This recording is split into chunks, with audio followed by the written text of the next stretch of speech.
Good morning and welcome to Equity Story Trade Watch, 11th of January. I'm here with Claude. We're going to talk about today, of course, our segment that we just introduced last week called Thought of the Week. So there's a couple of interesting ideas. Claude's going to explore one theme or one sector, I suppose. And I'm going to look at a company that's pretty interesting, that's been talked about previously by a couple of our members, but I've had a bit of a deep dive into it and it looks very promising. So I'm going to talk about that. No news this morning, really too much. There's one company we'll quickly mention, and that's SCL Schroll. And apart from that, we're just going to really focus on our thought of the week in our talk today. Before I go, you've got the Equity Story disclaimer in front of you. Of course, as per usual, every story we talk about, every company we talk about, it's based on technicals and the fundamentals of the company. All right, Claude, again, welcome to you. Wednesdays for us, so we normally talk more about the fundamentals, trying to find some interesting stories, trying to find some interesting themes. So we've got a couple of pretty cool stuff to talk about.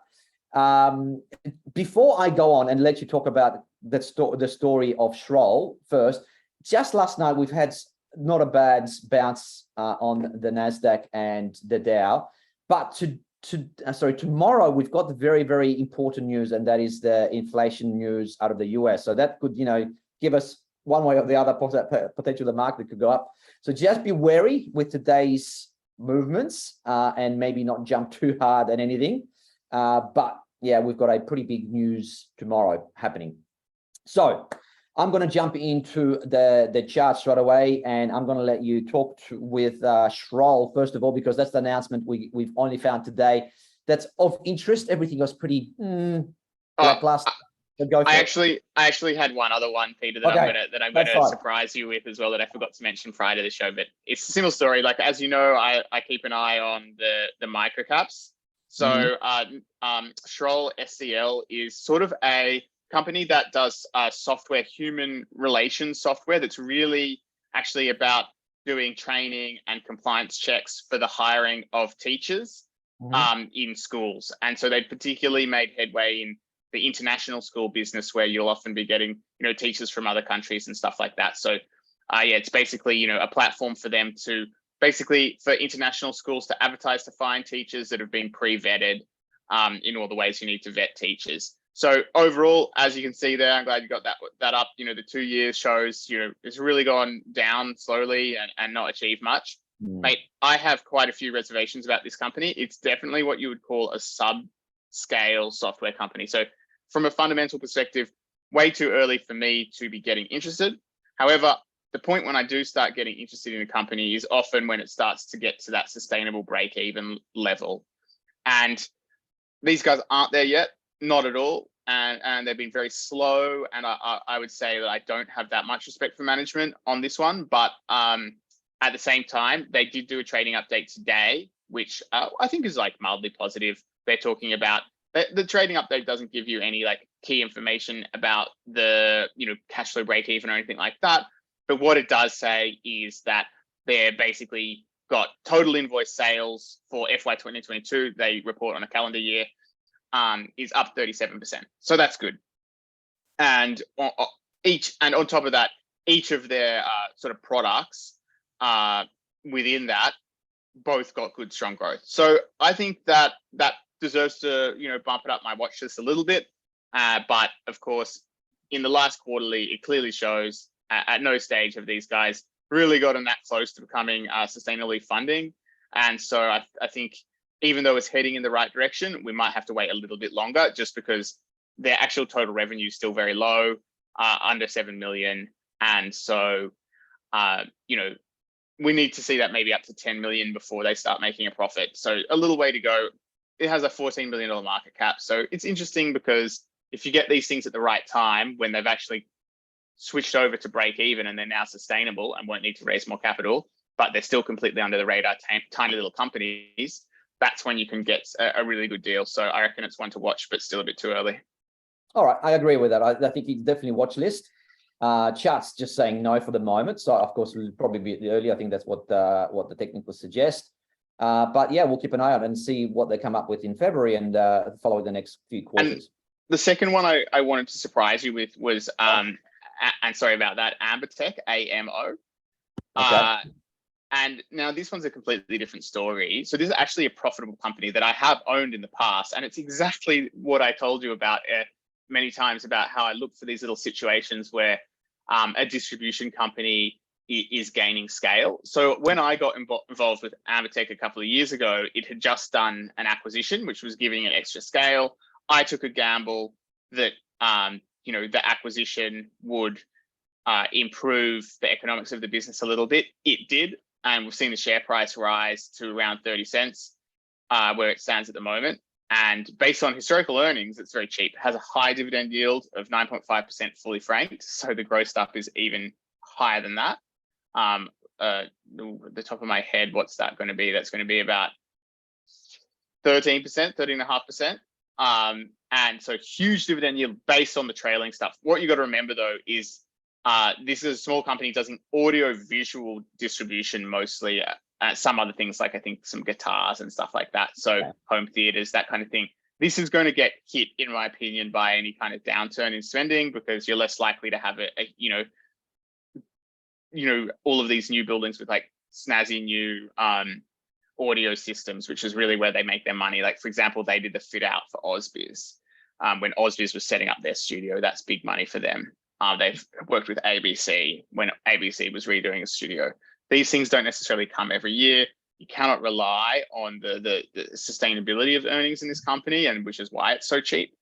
I'm not seeing the obvious advantage to it right now, but at the same time, I do suspect that, over the course of the cycle, this is an interesting company, not a bad company, one you could buy and one that's just still very cheap because it's a $30 million market cap and there aren't many people playing in that space. It's not a particularly good business either, but yeah, just cheap based on the historicals. If it can even maintain its historicals, then, the current shareholders will do well. So not one that I'm buying, but it's one that I think, whereas I'd say Schroll, you actually got to wait until it improves as a business because you don't want to be messing around with unprofitable mini micro caps because they're the kind of ones I have done this where you basically get stuck in them. But AMO at least is profitable. So even if you got stuck in it, you're going to get dividends and stuff, well, at least based on the recent history. So as a result of that, definitely an interesting little stock, of course, super illiquid and tiny, but still they've done an acquisition today. I'm not saying it's the same thesis as before that applies. I've only just seen this announcement now. I haven't looked into it. I also think that the macro is going to be a lot harder for these guys in the next year. So I'm not saying that I would do the trade again that I did, but again, sometimes with these distribution companies, acquisitions do make sense. They get a bit more scale. Their margins can go up a little bit, all else being equal. Maybe they even take out a semi-competitor. So interesting one with the news today. I think it's positive. Okay, well, look, just having a look at the tech, and the thing is, thanks for that, because I've never looked at Ambertech. I have no idea what they did, so at least I've got a bit of an idea. Technicals themselves look not too bad, so I've been waiting into the week to see where they're at, and maybe with this announcement, it could push them up even higher. By the end of the week, it could be a trade, so you never know. Let's see. Obviously, I suppose, like you said, it's neither here or there for me as a company I would probably invest into. So I'm going to pass fundamentally on it, but it could be okay-ish as I trade here and there. All right. Not for the faint-hearted, though. No, that's exactly. You can see the movements up and down. All right. So let's move on to the next bit for our morning trade watch, and let's talk about our idea for the week. Now, I'll go first, if that's okay with you. Yeah, go for it. I'll go with my idea, and I had a look at a company called Havila, and I know I had a couple of questions regarding that on our Ask the Analyst, and it sort of piqued my interest because, of course, when we look at it on a quick basis, in that you go, okay, well, it's got Oz Minerals, why Oz Minerals? Why haven't they developed this thing? It's just a lot of questions to be asked. Anyway, I did a bit more deeper dive into this just to see where they're at, especially with this Kalkaroo project. This is what Oz Minerals is interested in. And you know what? I'm actually liking this a lot, Claude. There's two things that underlying that's really got me interested. First of all, of course, you know, the positive view on copper long term, right? So we've got that in our favor. I like that. Second of all, there's not much around here for us trying to find post Oz Minerals being taken over by BHP. What else can we play with apart from SFI? You know, there's a few little tiddlers, and that's basically it, right? So what else is out there that's decently sized, maybe that's quite interesting and so on? This is really a standout for me in Australia. It's got over 1 million tons of copper. Now, normally when I remember looking through copper players back in the day, you know, when you people teaching me of, you know, what do you normally look at for size-wise? 1 million tons plus of copper, and the big boys get interested. This is exactly what this is, right? 1 million tons plus. It's got over 3 million ounces of gold as well, Kalkaroo, and a bit of cobalt as well. So it's got a 3 commodity project. They did a PFS on it back in 2019. And this is the interesting part here, Claude. And this is why I think it's got huge upside. Not only that Oz Minerals is looking at it, and they've gave it a deal of 200 million. So they preliminary go, we're going to give you 200 million for this project if we like it over, say, 18 months, right? They're going to do a bit of studies. But if you look at back the PFS that they did in 2019, the numbers look extremely conservative. So they did the study on, and the NPV, the pre-tax NPV they come up with was 564 million, right? That's the value, that the net present value they come up with. But if you look at the numbers they used, the assumptions they used, this is what gets me really excited about this. So they used a gold price of $1,200 per ounce US. Now, gold price at the moment is 1,870. That's massive upside, right, in gold just itself. So very, very positive. Now, if you look at copper, they use the price of $6,380. Copper at the moment is 8,642. That's a massive $2,000 upside as well on copper on alone. And we're talking about long-term copper prices potentially getting up to $10,000. So again, massive, massive upside here on the back of just updating the PFS, which they're obviously going to be probably looking at by the end of the thing. Also, there is a mining lease on it as well. Ownership of the surrounding pastoral property. A lot of positives on this just on Kalkaroo alone. So I'm liking this as a project. The chart doesn't look too bad either. I mean, look at it. It's actually holding. You know, with maybe the negative issues here is what is Oz Minerals going to do because they're getting taken over? Is BHP going to go, so sorry guys, you know, let's look at something else instead? I don't know, but on its own, it looks very, very interesting. And I'd say probably their capex is going to be quite big. That's why they need a big player like Oz Minerals come in and help them out. But, you know, this looks extremely, extremely interesting. And if you're looking for a copper play, one of the best around, I'd say, from just the size, sheer size, the possible upside if they're going to update their PFS. And if a big boy comes in like Oz Minerals and they like it, then they should like it, right? Then you've got a possible a big payday coming up for the project. So I'm liking this. If you're taking the long-term view here, you're probably looking to a nibble on this. And if copper prices keep heading up, which they look like they are, I can see further upside here. You know, market cap's about 100 million at the moment. Just go back here. The market cap's about 100 mil, like that. I think they've got a bit of cash as well. So for me, let's see what it takes. They've got other projects on the books as well, which, you know, for me, not fantastic, but they do have some other things they can play with while Oz Minerals playing with Kalkaroo. And so it's Kalkaroo, the one that you think sort of a good project there where the value is. Kalkaroo as the only thing they've got on the books, right? As the value driver here. Like I said, you know, Oz Minerals prepared to pay 200 million for it. The market cap's on 100 million. They've got another project called Motoroo, which is pretty predominantly cobalt, right? Project, and I think gold as well. So they've got other things they can definitely advance and proceed with and potentially extract more value out of this, right? So multi-pronged approach. Like I said, I think that Kalkaroo project is the jewel in the crown they've got here at the moment, and you never know, they could really even further upside if that PFS comes up doubling from where it is, because possibly you could if you look at further assumptions moving forward. So yeah, look, I'm liking this. I think this is really, really interesting. One of the best copper projects we've got in Australia, undeveloped. That's really interesting, mate. Thanks for that. Yeah, I'm definitely a little in the market for like some intelligent speculation in copper myself, and maybe take my Oz Minerals money and put it into something else. Yeah, well, that's not that probably you could do much worse than going with these guys. All right. Yeah. But that's me for one. I've got another one, but I'll talk about it next week. I don't want to give you too much today, but I've got another very interesting play. But I'm going to leave it to you now because we're going to discuss the IT space. And let's go. Over to you.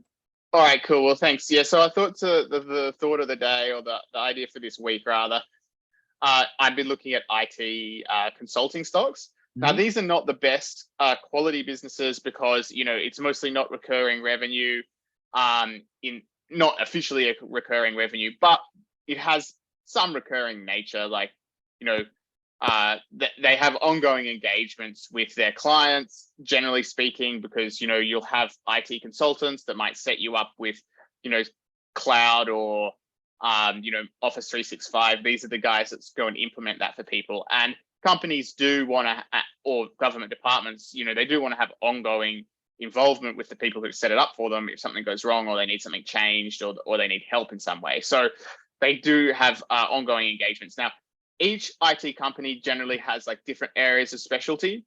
The first one we got up today, which is probably the pick of the bunch for me, is COSOL. I've been following it for a couple of years. Now, what this does specialize in is some sort of, I don't know if I've forgotten the name of it off the top of my head, but it's the asset management software. I think like Fuji asset management software. So it's a bit of a boutique expertise there. So these guys, I met, a lot of the businesses in all about being a Microsoft Gold partner and putting in Azure, Dynamics, Office 365, that kind of thing. What COSOL does is, they deliver these this software, the implementation of this software that is basically about managing and monitoring physical assets. And I'm just going to get up the name of that software so that I can tell it to you. By the way, the chart looks extremely good. It's one of the ones we put on as a play. And I can see why you're getting excited about some of these things, because this one in particular looks outstanding on the charts. Yeah. So this is the one that I like the most, just also because from memory, it had, I guess, a little bit more of a niche that maybe is, whereas I see a lot of companies are in the Office 365 Microsoft space. And so let me just get it now. I've got it here. Yeah, so it's Hitachi. So it's the world's largest provider of professional management service for Hitachi Ellipse Enterprise asset management software platform. So that's its specialty. I fully gut feel here, have the inclination to believe that maybe being a specialist in a little niche could be really good. It depends, of course, on how that underlying Hitachi Ellipse Enterprise asset management software goes. If that continues to be relevant, etc., that should go well. Essentially, it's founded by some people who've done this kind of business before. They did ASG Group, which was taken over not long ago. Now, I don't think that ASG Group was particularly great ride for shareholders, throughout the journey, but it did get taken over in the end. So like, it was a valuable business that, if you bought at the right price, you definitely made a good profit. So definitely one you could buy when it's cheap, in my opinion, costs. And whether or not it's cheap right now is probably open for debate, but it's not too bad because you have a PE ratio trailing of about 22, 21.5, 2.4% dividend yield. On top of that, they have announced, I guess, some progress. Recently, they're saying that they're on track for further gains in revenue and earnings. So that implies that all else being equal, the PE ratio is going to go down. So if they can achieve that, this looks decent to me. The pick of the bunch that I looked at so far because it's got a bit of track record now, and it's been doing a pretty good job. Quite like this one. Could even imagine myself buying shares if I do emerge as a shareholder sometime in the future. Don't be too surprised. Now, funnily enough, the next one I want to talk about is an anagram for cost. It's SOC, SOCO, it's called. Okay. Now, this one obviously just listed, so not really much of a chart to look at. And now these guys are an IT consultancy that they're in that classic Microsoft cloud technology space. They're there to, like, you know, install SharePoint, Dynamics, Office 365, Azure, and the Power Platform.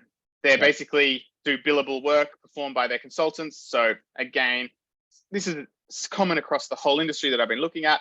They're not the best quality business because you've got your employee, essentially. You put your employee to work, you make a margin on that employee, but, you know, you're billing the client $300 an hour, you're paying the employee $200 an hour or whatever. Now, Claude, we all know. Profitable? Are these guys profitable? Yes, these guys are profitable, not massively so. They're forecasting I guess you'd call it a normalized profit of 2 million in FY 2023, and that's backing out IPO costs of about 1 million. I think it's fair to do because that will be a one-off cost. So you know that I'm not any lover of adjusted this and normalized that, generally speaking, but there are occasions when I think it's fair enough. This is probably one of them. You can probably run with that $2 million profit number as being quite reasonable. These guys have a market cap now. They've had a bit of a, you know, IPO stag, so market cap up at 42 million there. So we're talking a P ratio of 21 here, similar to COS actually, when you look at it. Much smaller company though, and I'd say less of a niche. But look, they seem to be doing something well. They've been growing. They've been showing consistent growth. What's more, I think 58% of their revenue is from federal government. Well, it's in ACT, so I'm going to say it's federal government.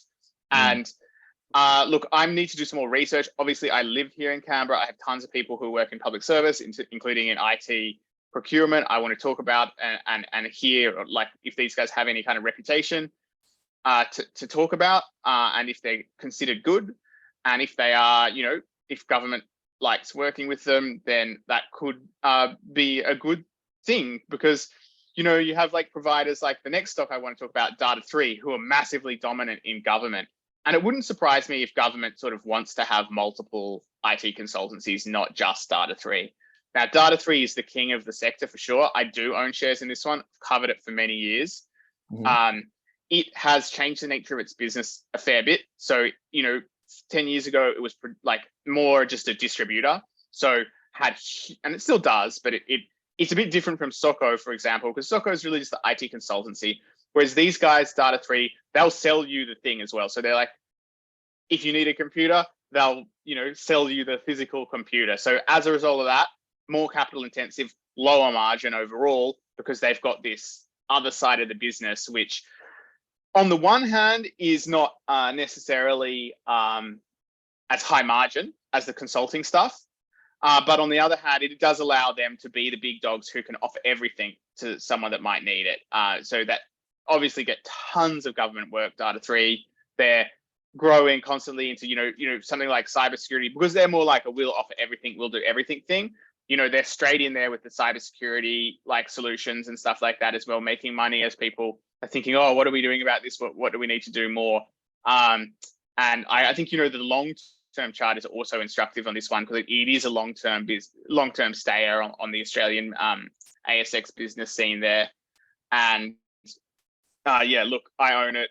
I bought it in that dip that you saw when it got below $5 there. It hit my buy price a while back. I'd happily buy it at those prices again if it gets back there. Right now, I'm not a buyer, not a seller. But this is the one that you're hoping that, you know, you know, SOCO says, oh, we're a competitor with Data3. You know, well, SOCO is 42 million and Data3 is, I think now, yeah, $1 billion or something. So yeah, they're approximately 20 times the size.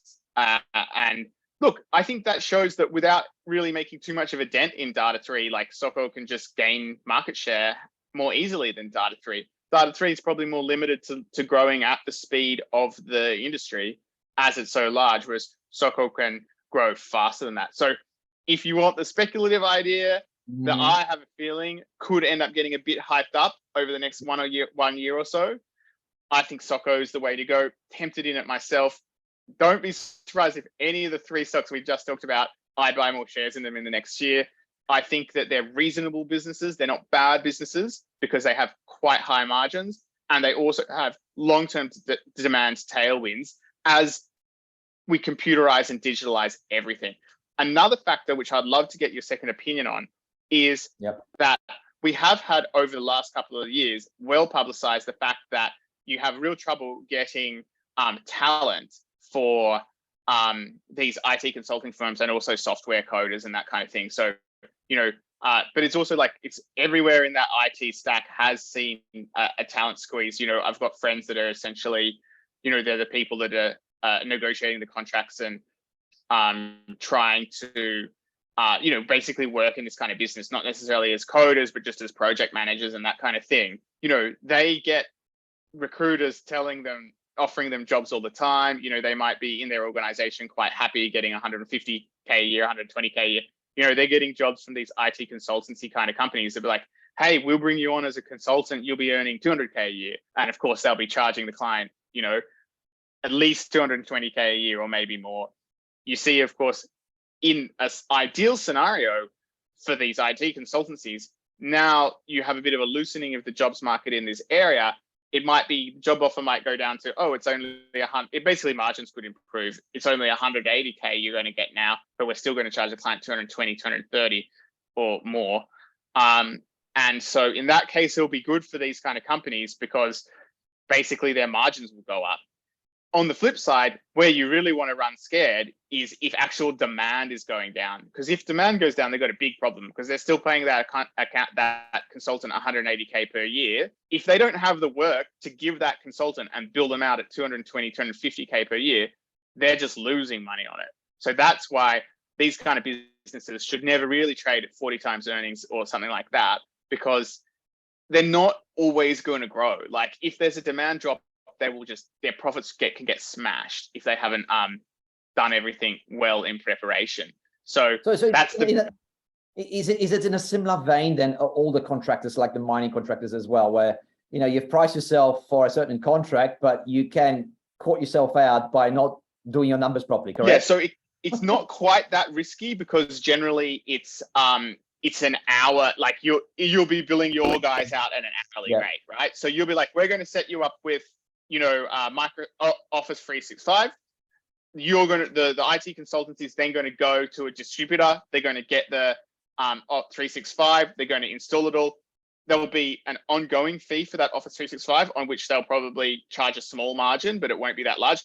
A lot of the bulk of it is just the consulting, the implementation, ongoing changes, whatever it is. That's the high margin revenue when you're just, renting out your worker essentially. Now you're doing that on an hourly basis. So you're not, haven't said, it's going to cost, X amount. If there's more work, you can charge more. However, if there's not enough work, that's when you get in trouble because you still got to retain these people or you've got employment contracts with them. It's not costless to just be like, all right, see ya. So and that's why I guess you end up paying people more as consultants so that you can drop them whenever you want, but then your margins are smaller. So it's tough business. Similar analogy to the mining services stuff in that you can have that like up down in your profits as demand waxes and wanes. Probably a little less risky than your construction company that is just going to blow up and go bankrupt if things fall. These guys don't tend to go bankrupt, but they can go through tough times for sure. So a little bit better than that, but also not the highest quality businesses. But where it's interesting is if you do take the view that you're going to have strong demand for their services, then actually what you've got is a higher margin business with potentially growing profits. In which case, it's if they maintain it for a couple of years, a PE ratio of 20 suddenly starts looking really cheap. But where we are now is like with Data 3, which I've just said is the big dog and the one that I love the most. That's a PE of 30. So you got to say that's fairly fully priced now. So yeah, you could maybe buy something on 20, but to get to a PE ratio of 30, you're going to need that stock to really shine. So really, you're just buying it for the growth. You buy at a PE ratio of 20, they grow a couple of years. The PE might still be 20, but the profits are higher. That's where you're going to make your profit. That would be the thesis for these kind of stocks generally is genuine earnings growth. So some risk to that, but Yeah, like for something like Socko or Cos, they're not too big. They seem to be going well in their niches. You can see the earnings growth play out there. And something like Cos, that's 100 million, 120 million market cap. That can be a little bit of a sweet spot. That's when funds are starting to look at it more. Maybe Sock is only the microcap specialists are in that one at the moment, 42 million. Cos, you have 120 million. More funds are going to start looking at it. If it does get a bit of earnings growth, then you can just have that run between like 102 million, 200 million, where earnings growth can drive share price gains, basically. And so that's what I'm looking at this sector for. I haven't made any decisions yet, but that is my idea for the week. That's where I'm looking this week, and I wouldn't be surprised if I find an idea I like. All right, so look, just looking at the long-term investment here point of view, right? Because I'm always very interested to see if you are looking at a sector. I'm thinking, is there a success story? And Data3 is a great example of this, right? If you pick the right story. So I'm looking at a 10-year return. You've got a 40th of January about 112, and it's now 669 today. Over 10 years, it's a six-bagger, right? That is a very good return. And it's got dividends that have been quite decent on top of that. And on top of that, look, this was foreseeable and I can say that because I recommend it as an official recommendation for Motley Fool Hidden Gems back when I worked there, like maybe in 2015 or 2016. Or 2017. I can't remember which year it was, but it was around $1.60. So you can take a punt from that chart. Look, it was just growth at a reasonable price. That was the thesis then. And I can fit that thesis sort of more or less to something like SOC or COS. So that sort of basic pattern recognition there is kind of what I'm looking for. Now, let me tell you, there's a bunch of others in this sector that I've taken a look at as my idea of the week. And I'm telling you the ones that I think that are better. Okay. If we've got time, I don't know, you can make the call, but I can bring up one that I think is a bit of a disaster. Tell me, if you were going to choose between SOC and COS, where would you lean to? I have a feeling that so basically the problem with SOC at the moment is it's very illiquid, it's very small, there's not much liquidity. So you're not going to be able to really buy a proper position in it. So for that reason, I'll go with COS as the better idea. In terms of, what I could chuck in $3,000 into SOC, and I reckon that'd be a pretty decent little punt as well. It's just, So you're hedging your bet, in other words.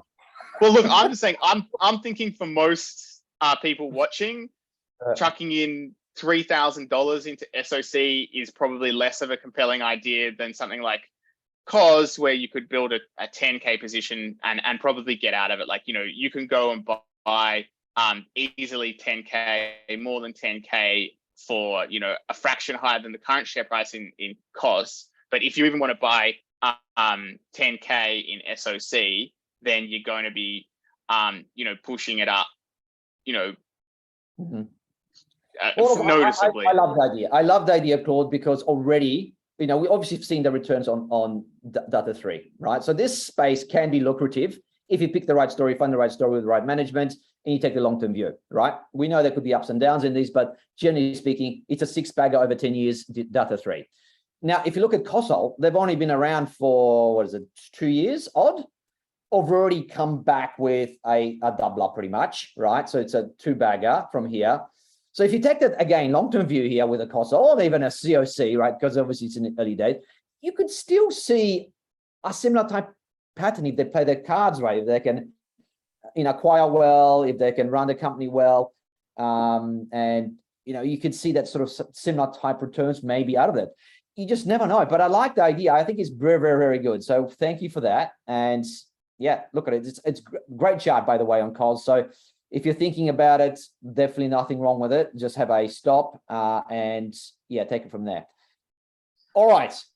Thank you so much for that, Claude. I think we're going to wrap it up right here. Thanks for listening, guys. We're in the middle of the week, so just wait for the end of the week before we start probably trading and buying again. But a couple of interesting ideas with Havila and Cosol and SOC. Again, we'll speak to you again tomorrow. So cheers. good trading. Remember, tomorrow, we've got that inflation numbers up in the US, so don't go too hard in the middle of the week. And let's hope that we've got a positive week this week. Thanks, Claude. Thanks for the chat and have a good day, everybody. You too. Bye.